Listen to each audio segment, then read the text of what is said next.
Hello friends! Before installing a two-tube shock absorber on a car, it must be brought into working condition. During transporting and storage in two-tube shock absorbers, the working fluid may flow from the inner cylinder to the out cylinder, while the backup gas enters into inner cylinder. In this case, the shock absorber will make noise when working in a suspension of the car, and the throttle valve is destroyed. For this, turn the shock absorber upside down and smoothly, without jerking, press it until it's fully compressed. Leave the shock absorber rod in the position of 2-3 seconds. Holding the rod, turn the shock absorber upside down. Fix the shock absorber in this position for 3-6 seconds.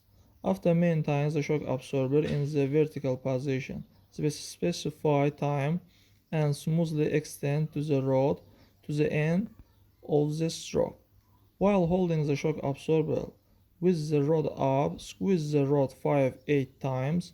If dips occur or the rod comes out with difficulty, it's necessary to turn the shock absorber with the rod down and compress it.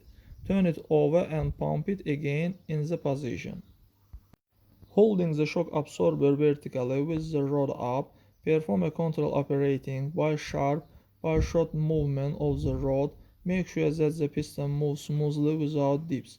A well-pumped shock absorber is smooth piston movement without failure.